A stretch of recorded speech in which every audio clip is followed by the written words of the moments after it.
Sara Duterte is urging Filipinos to celebrate Christmas in a meaningful way.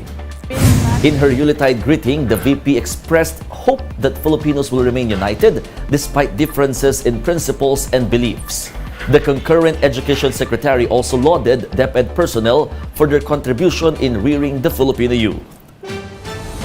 Hangad ko na maging makabuluhan ang ating selebrasyon ng Pasko sa kabila ng mga pagsubok na dumadating sa ating buhay. At sana ay magpatuloy tayo sa pagiging matatag para sa ating mga sarili, para sa ating mga pamilya, at para sa ating bansa. Maligayang Pasko sa inyong lahat.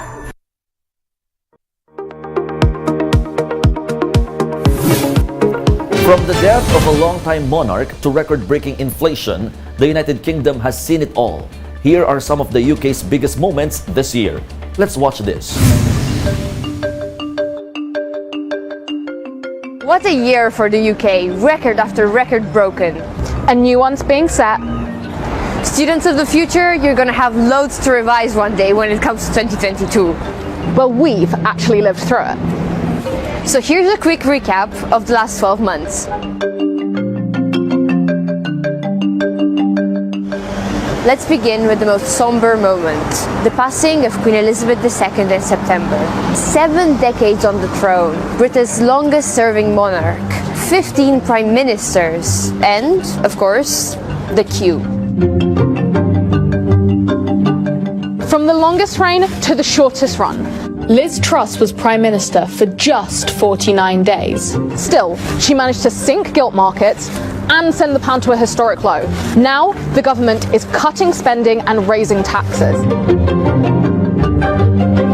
Next, prices. Everything going up, up, up and fast. Take an English breakfast. Butter, £3.30, up from £2.60 last year. Eggs, £2.40 from 2. Bread up 18%, let alone the gas to cook it. Today, inflation is at a 40-year high. That's the worst since the first Indiana Jones film. Want more records? Well, how about record heat?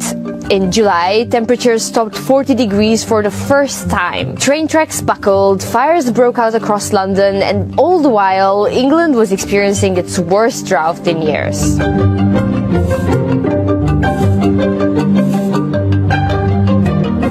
Let's not forget the reasons to cheer. The Lionesses won the Euros, the first English Cup in 56 years. They got to do it here, at Wembley, with 87,000 fans. The most for a UK women's game ever. Climate, politics, royals, sport, nothing was spared this year. So what's in store for 2023? If 2022 shown us anything, we'll just have to wait and see. We'll be back with more stories after the break. Keep it here on One News.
In Barangay Maningkol, Ozami City, authorities had to use ropes to rescue residents under neck-deep flood. Meanwhile, some 10 families in Barangay Pines, Oroquieta City are currently staying in evacuation centers. Over in Eastern Samar, some houses along Cabay River in Balangkayan Town were overcame by water, while low-lying areas in Llorente Town were inundated due to the torrential rains. Residents have since been evacuated by local authorities.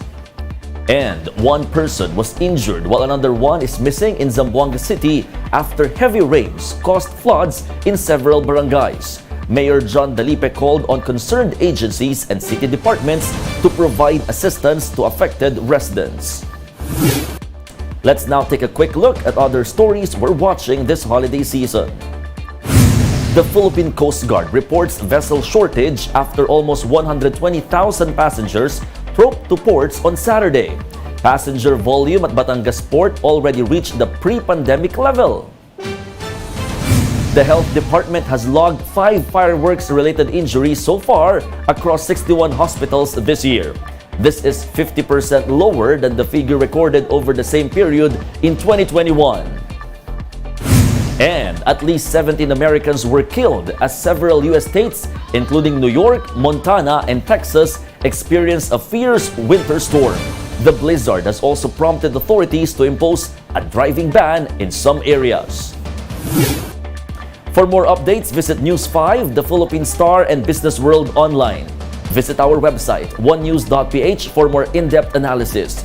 You can also catch One News on the Signal Play app.